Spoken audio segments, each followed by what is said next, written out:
इस बुलेटिन में आपका स्वागत है। आधे घंटे के इस बुलेटिन में आपको सियासत और आपके सरोकार से जुड़ी बड़ी खबरें दिखाएंगे। सबसे पहले बात आरबीआई की उस रिपोर्ट की करेंगे जिसमें आपको बताएंगे कि रेवड़ियां बांटने में मध्य प्रदेश का स्थान कौन सा है। इसके साथ ही शराब की दुकानों को लेकर सरकार के फैसले के क्या मायने हैं, इसका भी विश्लेषण करेंगे। तो वहीं सरकार ने 2023 के लिए क्या प्लान तैयार किया है, ये भी बताएंगे। जबकि छत्तीसगढ़ में नक्सलियों पर सुरक्षा बल कैसे नकेल कस रहे हैं, ये भी बताएंगे। तो आइए शुरू करते हैं। खबर तो ये है,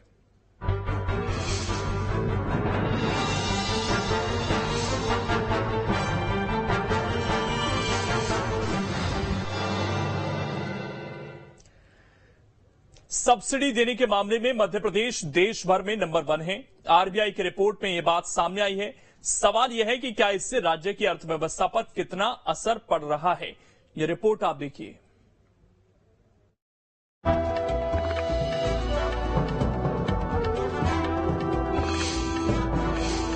सब्सिडी में मध्य प्रदेश का दूसरा पायदान।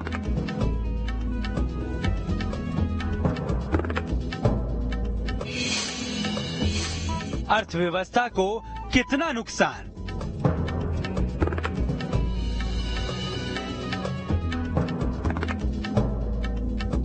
जनता के लिए तो ये सुकून की बात है, लेकिन राज्य की अर्थव्यवस्था के लिए खतरे की घंटी है।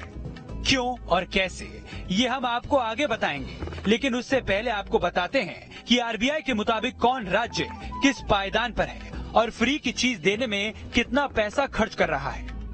तो रिपोर्ट के मुताबिक कमाई का पंजाब ने 45.4%, मध्य प्रदेश ने 28.8% राशि सब्सिडी पर खर्च की। तो वहीं झारखंड में 26.7%, पश्चिम बंगाल में 26.7%, राजस्थान ने 8.6% राशि फ्री की योजना में खर्च किए। बात करें मध्य प्रदेश की, तो टैक्स से हुई कमाई का 28.8% राशि मुफ्त की योजनाओं में खर्च हुई। पिछले एक साल में 27,800 करोड़ रुपए की मुफ्त रेवड़ियां बांटी गई। जारी वित्तीय वर्ष में 38.12% हिस्सा मुफ्त की योजना में खर्च होगा।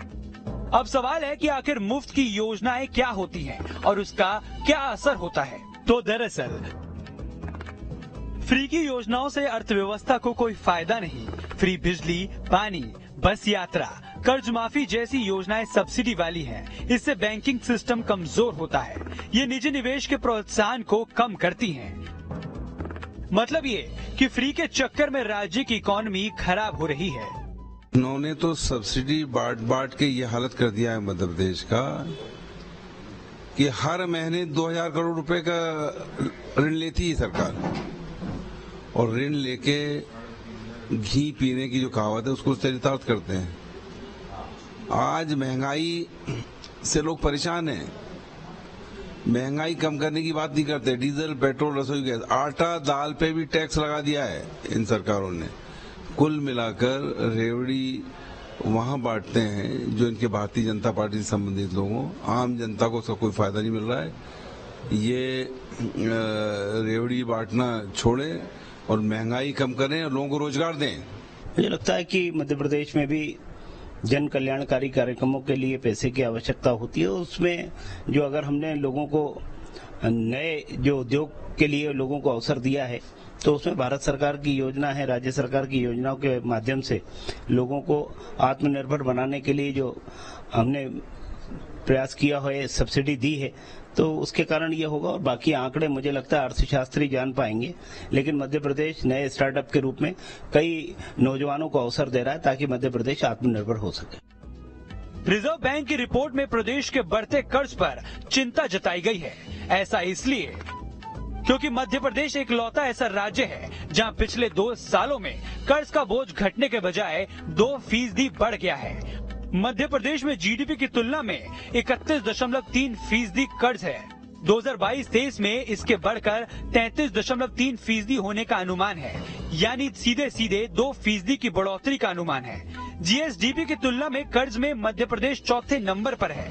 मध्य प्रदेश का कर्ज क्षमता से ज्यादा है। सब्सिडी का राजनीतिक अर्थशास्त्र, इससे राज्य की अर्थव्यवस्था पर निश्चित तौर पर कोई बहुत बड़ा बदलाव देखने में नहीं आता है। लेकिन ये माना जाता है कि जब बाजार में पैसा होगा तो निश्चित तौर पर वह अर्थव्यवस्था को प्रभावित करेगा। लेकिन जो राजनीतिक तौर पर हम देखें, राजनीतिक अर्थशास्त्र के हिसाब से देखें तो वोटों पर बहुत प्रभाव पड़ता है। सामान्यतः जो भी सब्सिडी दी जाती है वो वोटों के लिहाज से दी जाती है। यदि राजनीतिक ये अर्थशास्त्र के अलावा यदि हम अर्थव्यवस्था को देखें, राज्य की अर्थव्यवस्था को देखें, इस हिसाब से यदि अर्थव्यवस्था में उछाल आता तो शायद देश हमारा इसी तरह की अर्थव्यवस्था सब्सिडी वाली व्यवस्था पर चल रहा होता, जो नहीं चला क्योंकि हमारे यहाँ वेलफेयर गवर्नमेंट का कंसेप्ट है।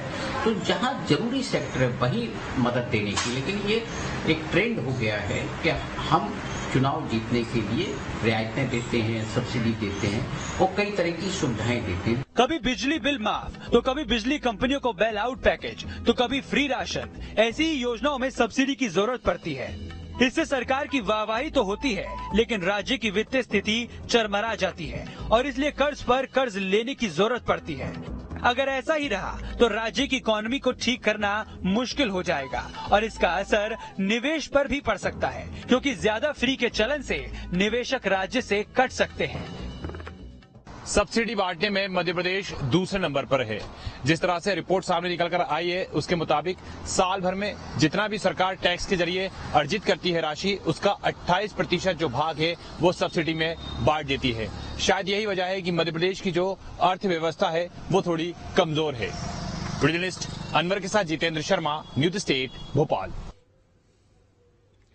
अब इसमें खबर तो यह है कि चुनाव के मद्देनजर ऐसी योजनाएं लाई जाती हैं।